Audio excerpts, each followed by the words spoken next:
Afternoon from wherever you tuned in. It is time for News Feed as we update you on Matters News. My name is Linda Alela. It's always a pleasure to have you join us as we take you through this session. So make sure that you keep me company for the next 30 minutes. Now let's proceed. And the Commission on Administrative Justice Ombudsman, through its chair, Florence Kajuju, has called on public officers to make efforts in delivering public services regardless of the current COVID-19 situation in the country. Kajuju added that all public agencies should make proactive disclosure of expenditures allocated for managing COVID-19. Cases of public officers disobeying their legal obligations and works closely with other relevant agencies to enforce legal administrative action to remedy such violations. It is important for all public agencies that have been allocated funds to expend on the mitigation and recovery measures against the COVID-19 to make proactive disclosures on the amounts allocated and the expenditures thereof. We commend those who have adopted mechanisms of availing their services online. However, there are concerns that some agencies have been quick to cite the pandemic to slow or suspend services. We reiterate that whereas there may be challenges due to COVID-19, utmost effort should be made towards continued provision of public services by public officers.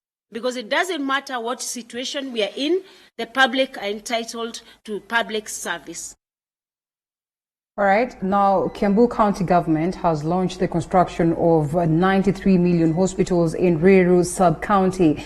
The hospital will expand the county COVID-19 bed capacity and preparedness from the current 630 beds to over 1,200 bed capacity in 2.5 months. Kiambu Governor Dr. James Nyoro said that the hospital will be completed in a duration of 1 month and start its operations.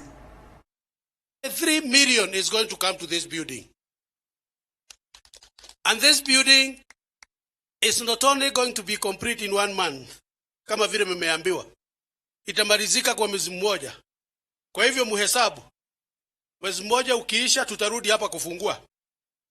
Na wakati huo tutafungua, nimeweka pesa 30 million ya kununua vifaa. Within the next 2.5 months, the bed capacity for coping with COVID-19 in Kiambu will be in excess of 1,200 beds. Tutakuwa tumekuwa tayari. Going to hire an additional 120 critical care nurses. Hawa ndi wale wanafanya katika ICU.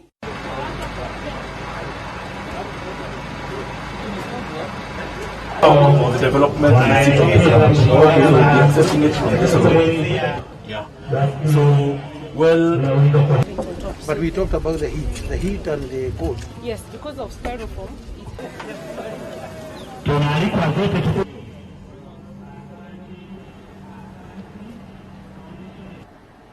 And Nyeri Governor Mutahi Kahiga is currently before the Senate's Public Accounts Committee. Kahiga was put to task to explain the expenditure of 6 billion shillings without going through IFMIS. He is being grilled for the 2017-2018 financial year. We had a committee and we started on working to produce a report. We focused on lands and buildings, motor vehicles, etc., all that the county was meant to own. But unfortunately, then the tenure of IGTRC ended, and at the summit, we were not able to extend their tenure, and I think we have been in the process of now recruiting a new one, which I think is now in, so it's stalled.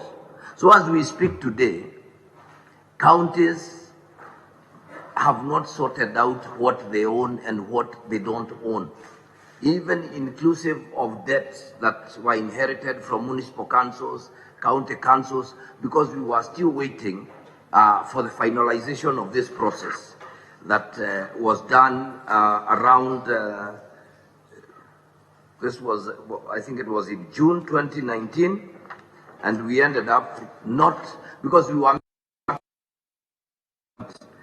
to ensure that we could sort out, and every county was meant to do this. So as we speak, We are awaiting the new IGTRC to take over and get us moving to establish the true what we really own. I will go back a minute and say, when we took over government in 2017, we were handed a huge book, an Excel, this size, that was handed over from the previous government to ourselves. That book indicated what could have been found within Nyeri County. And I must admit that the first perusal I did, I was able to identify one vehicle that was missing. We were able to trace it. So I agree with what Senator Ochiro Ayako is saying. Yes, there could be some wise people using this kind of method to take to just disappear with county property. So I must admit here that we have not been able to fully establish, even to assess what was given to us, to ensure that what was given to us was correct. So it is, I think, a work in progress. We are awaiting the next course of action from IGTRC because our Nyeri Intergovernmental County Committee is in place, but was not able to proceed beyond just the committee and setting up different subcommittees, but they couldn't move beyond that. So yes, we have a problem there. That is where all counties are. And maybe I may ask the Chief Officer to add something on the assets. With your permission, Mr. Chair. Thank you, Mr. Chairman. Well, the governor joins the list of other governors that have faced the Senate committee to expound more on how monies have been spent in their respective counties. The other time we saw the likes of, that is, Ukambani governors facing the Senate or proceeding to the Senate, and all these governors put to challenge towards ensuring that they talk of matters accountability, expounding more on how these monies have been spent on their respective ones amid a series of talks on matters corruption, amid a series of conversations that have been considered to be issues that have altered the development on matters devolution. But that aside, the county government of Nakuru has launched a youth empowerment program through recognition of its departments in a bid to turn around fortunes for youths in the county. Nakuru Deputy Governor Eric Korir says the county government has initiated programs for various youth categories, including those without basic education and life skills, as the larger Department of Gender and Youth will be split into two, detach the youth docket and have it run as an independent department. In collaboration also with other departments, we trained about 75 youths in Naivasha on ILO PBDP program. The youths were training on how to start and improve their businesses. The project is offering around 500,000 in form of grants. The support target youths, agribusiness, in some few regions as a startup in Naivasha, in Molo, in Kuresoi North, in Njoro, Bahati sub-counties. The reorganization of the larger Department of Gender and Youth and Education, so that we create the Department of Youth, which will specifically be looking at the problems our youths are engaged. Away from that, Mama Fua women groups in Kangemi, Kawangware, Mlolongo and Mathare are pleading for support from the government and well wishes to help them put food on their tables. This follows a persistent decline in their manual freelance domestic jobs in high-end estates such as Kileleshwa, Karen, Loresho, Westlands, Syokimau and Muthaiga. The group, comprising mainly of single mothers, widows and women from poor families, claim they have been sidelined by the government in its Social Protection Fund program. Natokanga Kangemi muguu kukuja hapa kutafuta kazi. Tumetafuta kazi, tukipata kibarua hata kama ni ya 500 tunavumilia kufanya. Juu hatuna otherwise. Tumeadhirika sana juu janga ya corona yenye imekuja. Tumeadhirika sana. Hawa mama hawana chakula, hawana chochote.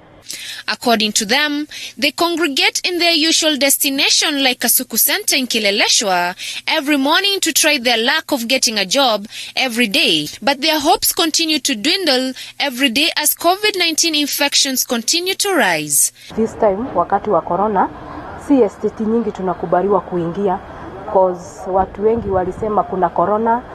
So wakasema wale watu wanatoka nje wanafanya kazi ya kwenda na kurudi wanaweza enda na walete corona kwa familia zao. The continued joblessness state hits hard on their livelihoods and those of the family they support, with some finding it hard to feed their children and buy basic necessities. Immaculate Oma, TV 47, Nairobi.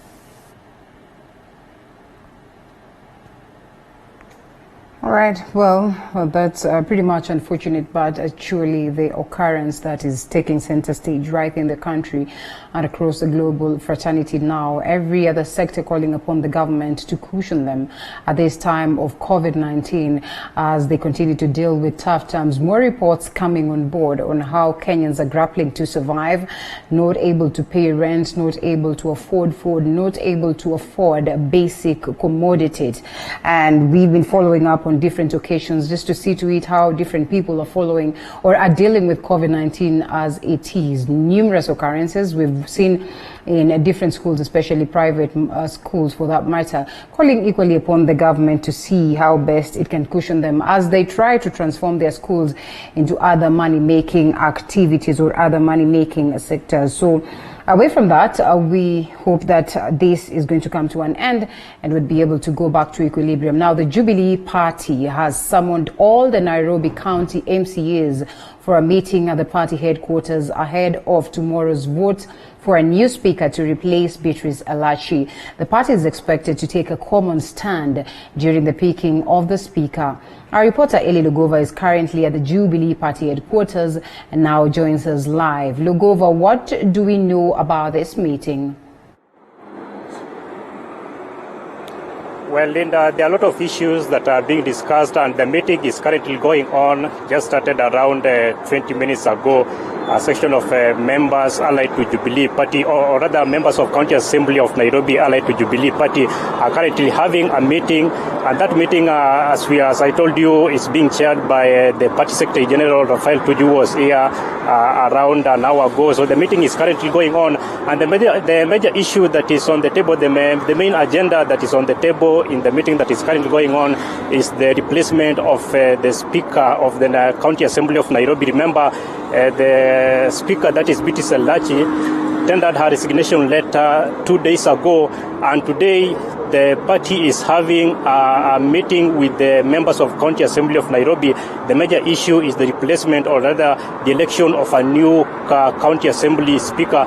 And this meeting comes 2 weeks. Remember, 2 weeks ago, when a section of members allied to Jubilee Party were at City Hall trying to present a petition or a motion of impeachment or a notice of impeachment to Speaker Beatrice Elachi, chaos erupted, and a number of members of County Assembly of Nairobi were actually beaten up by police officers. So this meeting comes in the midst of County Assembly that is having a lot of chaos, a lot of issues that are currently going on in the County Assembly. So what we expect from this meeting is the resolution that they are going to make on who is going to be elected as the new County Assembly Speaker of Nairobi. So the meeting is going on. We actually be here, though we have not been allowed access into the room where the meeting is currently being held. But we hope that at the end of the meeting we will be addressed and will be told on a number of issues that have been discussed. But as I told you earlier, according to the information that we have been able to gather, is that the election of a new Speaker of County Assembly of Nairobi is the main agenda that is on the table in the meeting that is currently going on here at Jubilee offices in Pangani, Linda.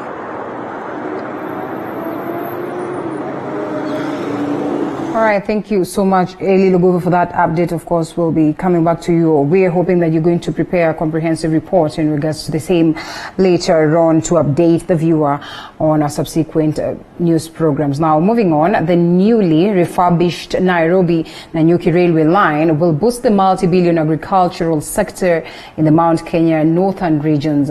This is according to Petroleum and Mining Cabinet Secretary John Munyes. Munyes made the announcement in Nanyuki after taking a maiden trip on the train from Thika to Nanyuki in the company of Laikipia Governor Ndiritu Mureithi and top government officials, including Petroleum Principal Secretary Andrew Kamau, KPC Managing Director Dr. Macharia Irungu, and private sector players. This is good progress as far as this Jubilee government is concerned. I want to thank those who participated, all the actors, Kenya Pipeline, Railways, the government of Laikipia, for the effort they put in a record 6 months implementation of this project. It brings us efficiency. The security of our products is going to be achieved with this railway. It's going to be cheap. It's going to be safe. Around Mount Kenya region is going to benefit. And I must say something today. The mining sector that talks of bulk minerals, iron ore, manganese, and many other minerals we find in this region will benefit from this railway. Is enough to turn around with the efficient transportation that we've seen with the installation of the railway and supply the entire of the counties within Mount Kenya region. We are very excited that this is happening. So excited that we did this platform, I understand, and the rail in record 14 days. It has been pushed and we have agreed to work. Now, Archbishop Patrick Sayalel of Community Christian Church in Narok has called on all Maasai age-set groups to stand up against early marriages, teen pregnancies, and female genital mutilation. The bishop has asked the young to protect the lives of the young girls and safeguard their future. He also called on parents to stop forcing girls to undergo the outlawed rite. Kufanyia mtoto tohara ni mbaya sana na ni dhambi. Sisi tukiwa kanisa tunalaani na tunasimama kinyume kabisa isifanyike, especially wa Maasai. Ndio sisi tunaona ya kwamba inafanyika sana. Tuwache hiyo mambo. Hata wengine unakuta sherehe wanaimba nyimbo ya kanisa na kweli kumbe ni tohara, wanafanya tohara ya msichana. Na nawasihi wa ndugu wengine kutoka dhehebu zingine, hilo jambo tupambane, maana hiyo ni jenda moja ya serikali ambaye wanapambana ili tusimamishe mambo ya tohara ya wasichana. Tunataka kuwa hizi vijana muoe, hata nyinyi muanze kutafuta muoe wale wasichana ambaye hawajafanyiwa tohara. Viongozi. The Orange Democratic Party ODM is currently holding the swearing in of the disciplinary committee members and the election board recently elected. ODM elected Professor Catherine Muma as the party's election board chairperson in a meeting that was led by the party leader Raila Odinga. Let's listen in. In elections, and I would like to take this opportunity to thank the new team that has been appointed today, the elections board and the disciplinary committee, and also to thank the outgoing members of those committees, Senator Pareno and Wakili Fred Othwok, who have done really a fantastic job for our party. Because the kind of work they were doing for this party, it is the kind of jobs that somebody who has conviction could do, somebody who has volunteered to do the job, not the job that any other person could do it. So as a director of elections and campaigns, I'm going to work very closely with the new members of the National Election Board to make sure that our processes are done in a better way, because as a person who's in charge of the campaigns, I expect the party always to have the best candidate on the ballot. And I expect the National Election Board to give us the best candidate in all the constituencies and all the positions that people are contesting for. You must get the right person. That is the beginning of the election. If we don't get the right candidate, the campaigns are going to be difficult. You can't bring a goat and you expect me to campaign for him. You must bring the right person. You must select the right person. Then I will take him to the market and say, ODM has this goat in the market. And it's a very good goat. It has even Mandefu. It is a very good goat. This one, can you elect? Then he'll be elected. But having said that, Your Excellency, this is a party that is preparing for the future. Many people ask, the $1 million question people are asking now in the country is whether our party leader will be on the ballot in 2022. That will be determined at the right time, because elections are 2 years to go. But what I know as a leader of this party, we are a party that is preparing to capture power in 2022, together with the other coalitions or other partners, willing partners that are going to work with us, because we are formed as a party for purposes of capturing political power. We are not a religious organization, and we are not a community-based organization. We are not a CBO. We are a political party, and the largest political party in the country for that matter. So I want to clear the air that I am in a party that knows is going to be in power in 2022.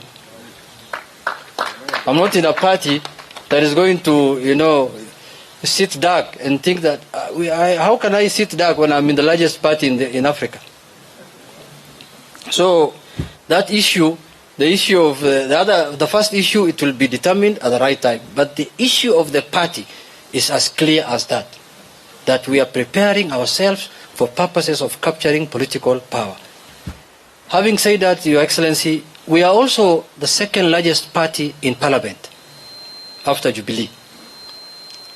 We have the highest number, and that is why we are the minority party in Parliament. As a party, other than being in a coalition of NASA, but as a single party, we are the largest, we are the opposition in Parliament. We are the minority party in Parliament.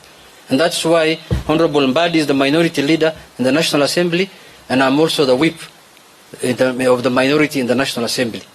So we have also a political party that has offices in Parliament. Not only outside Parliament, we occupy leadership both in the House and outside the House. So for that reason, I want to say the future looks very bright. I am totally prepared and eager to confront the future and fulfill the aspirations of this party. And all of us know what our aspirations are. I don't need to mention them. With those few remarks, thank you so much and have a blessed day. Thank you so much. Thank you very much, Jacob. As I was just rising, before I call the chairman, I've seen your old friend, Mzee Nchoe from Narok. He can wave. Just wave. Asante sana for being here. Chairman Mbadi, leader of minority, and MP Suba South.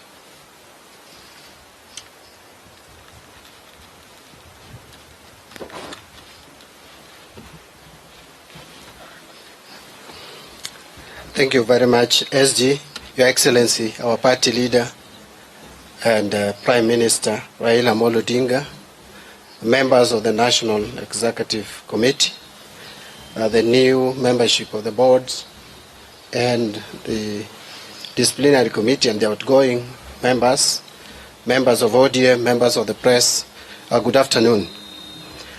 Mine will also be very brief. First, I want to take this opportunity to congratulate the chair of the board, together with other members, and also the incoming chair of the disciplinary committee, together with the membership of that committee, and of course the outgoing members of the two committees.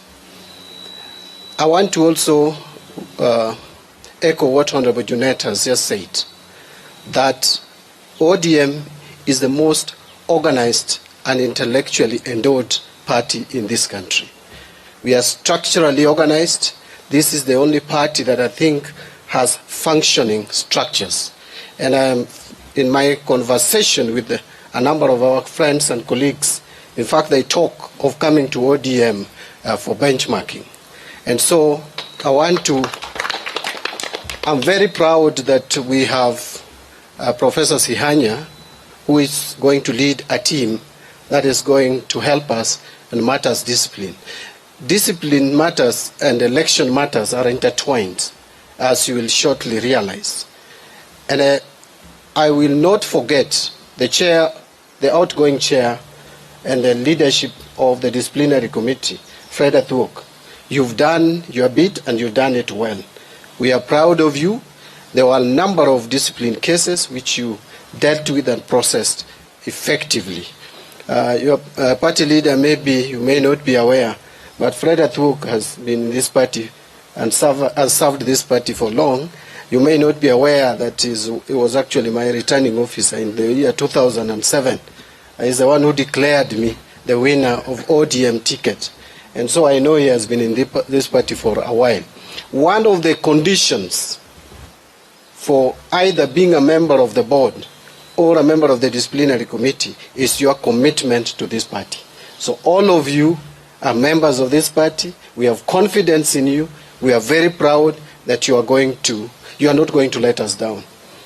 On issues discipline, as Junet will be directly providing the nexus between the National Executive Committee, NEC, and the Elections Board on matters discipline, it is my office which will be providing the nexus of NEC with the disciplinary committee.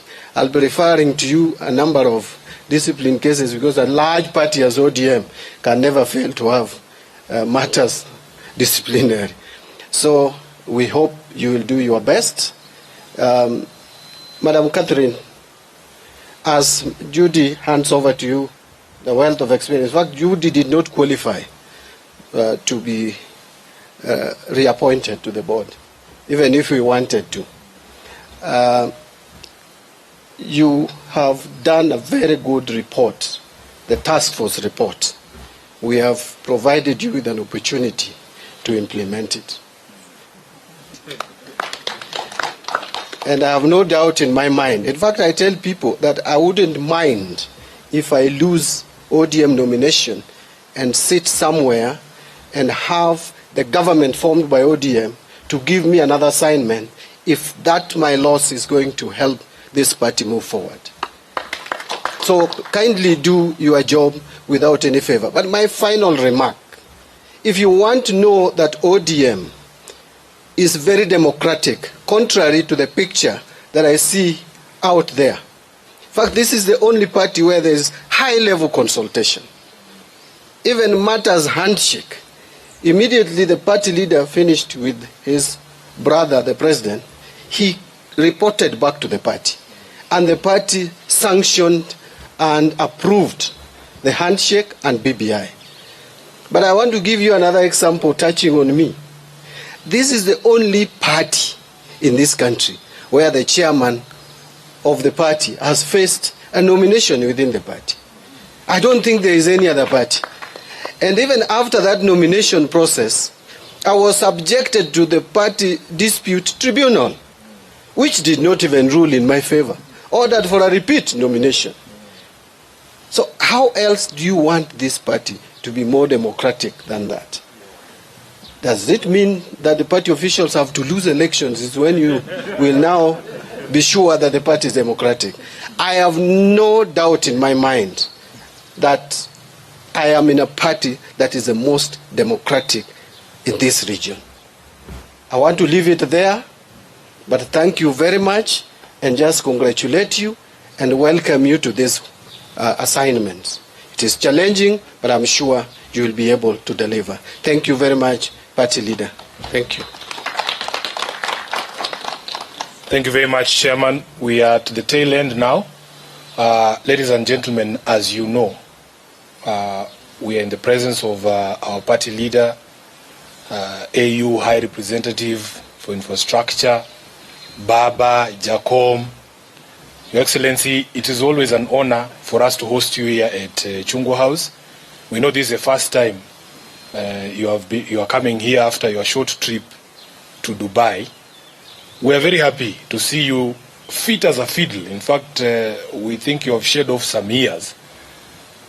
We are very happy. We are very happy that our captain, super striker, top scorer was playing and dancing reggae with an injury na bado alikuwa anawakimbiza mbio. Sasa saa hii vile amepona na amerudi kijana, hamtamuweza huyu striker.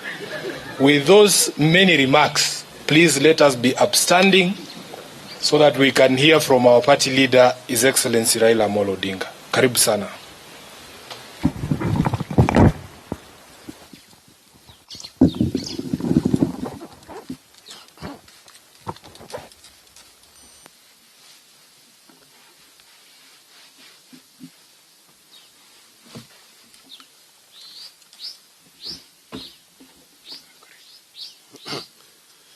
Thank you, Asante Sana. Asante Sana. These are very difficult times because apart from those whom I know very well, it's very difficult to recognize because of the mask which have been worn here. But let me first begin by thanking those officials who have handed over today to those who are incoming. As has already been said, these officials have done a splendid job to our party.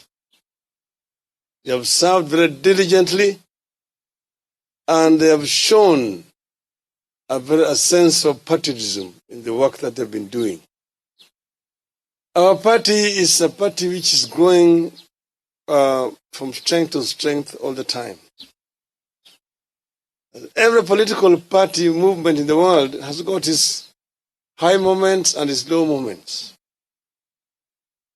Even if you go and ask the Democratic Party in the United States, the Republicans, or the Labour, or the Conservatives, they will tell you that there are low moments. I'm sure if you ask Judy and Fred, they will tell you about the men in black. As one of their low moments. But even the Democratic Party will tell you of their men in black at some time. Even the Labour Party. So these are not really accidents. But there are lessons that a party learns from, and in order to improve and strengthen its structures going forward. As where we are today, we are an opposition party and at the same time a government party.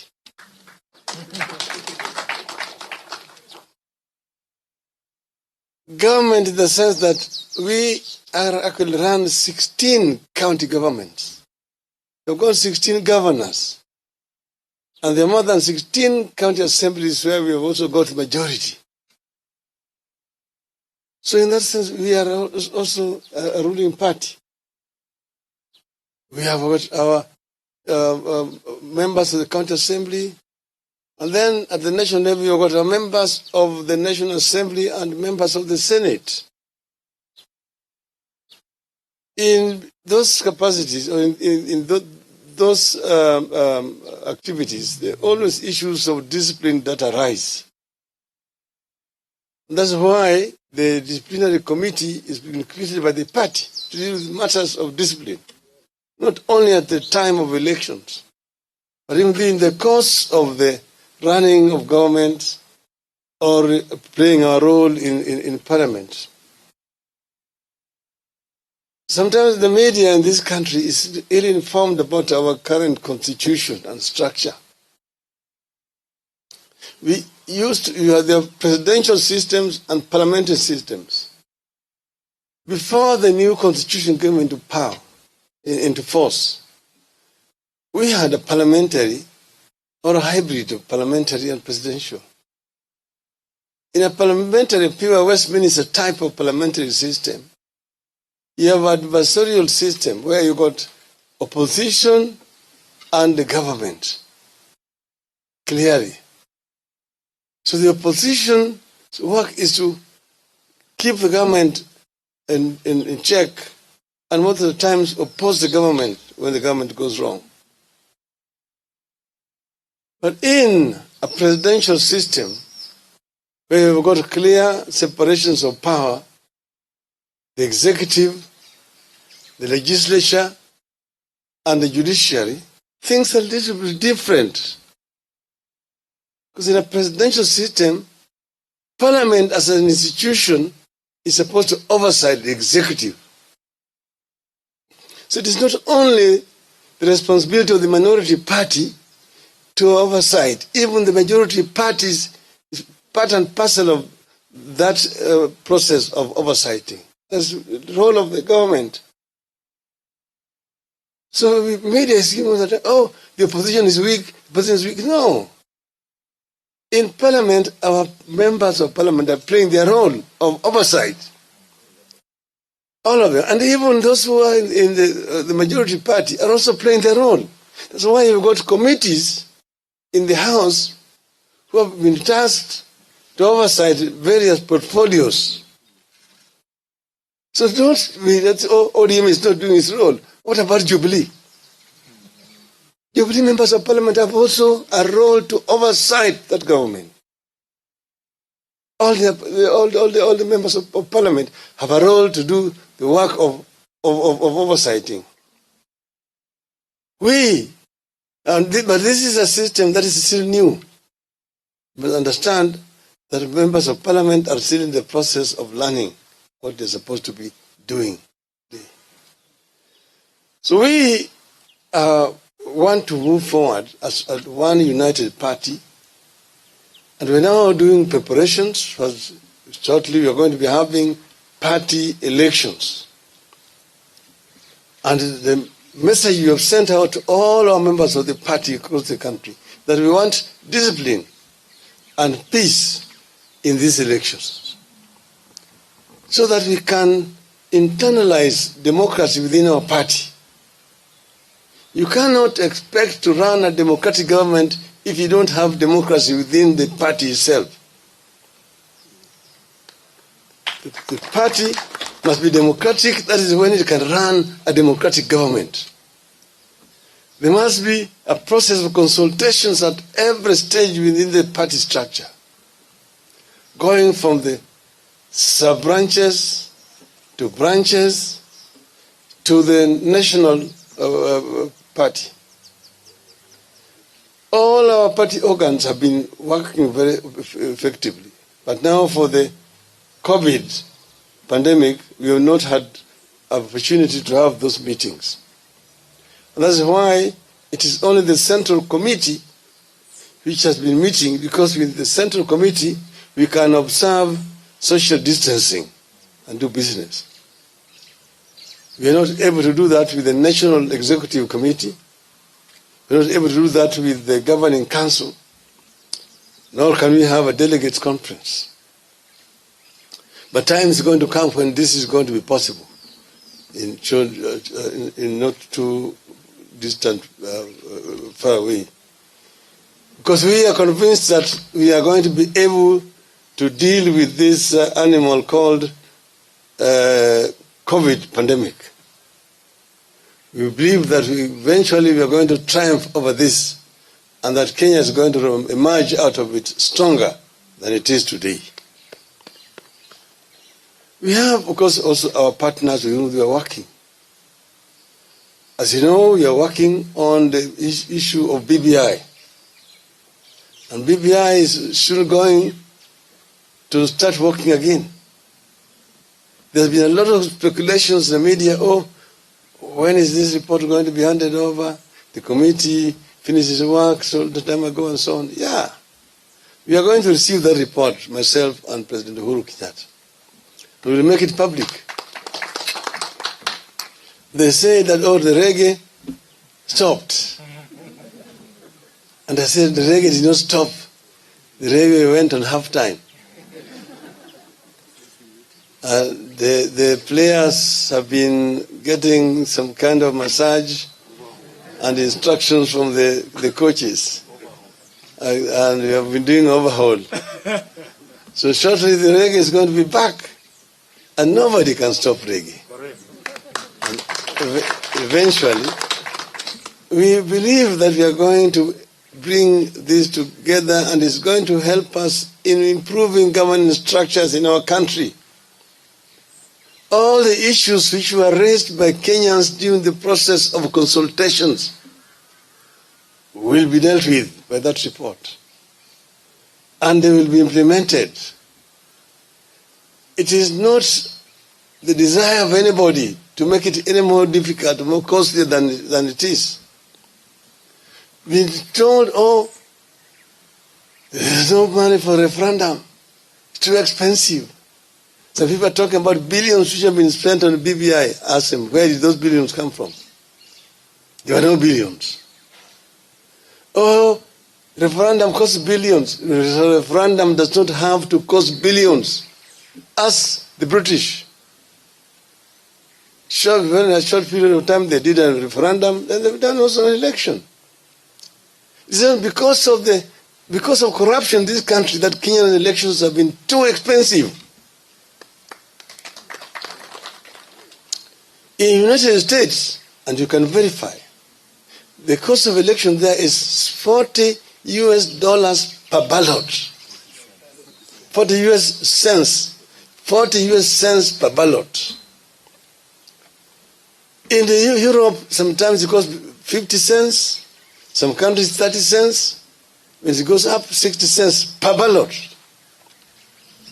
If you take it at 50 cents, and we had 20 million registered voters, that will be $10 million. $10 million is 1 billion Kenyan shillings.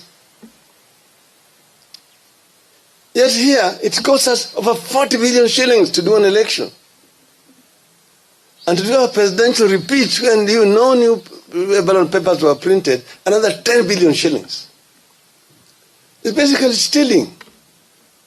A referendum does not need to cost more than 2 billion Kenyan shillings. So you should not be told, oh, we have no money. There's no money to do it. No, there's money to do it, and we can teach Mr. Chebukati, if he's going to be able to do it, how to do it. We are going to show them how to do it. So we have, if there's a need for a country to do a referendum, the country does it. It is done all the times in European countries, in civilized democracies. Why do Kenyans not want it? Why are you being told, do it together with the general elections? How are you going to do it with the general elections? Already you have got 6 ballots. You want to add another 7 to the illiterate voter. That will not work. We will do it before the next general elections. Without very many remarks, I really want to congratulate all the new members, the chairs who have been sworn in, and all the new members. The baton has been handed over to you to carry the baton of this great party, Orange Democratic Movement, Kenya. And I'm sure that you guys are going to be equal to the task. Thank you. Asanteni sana.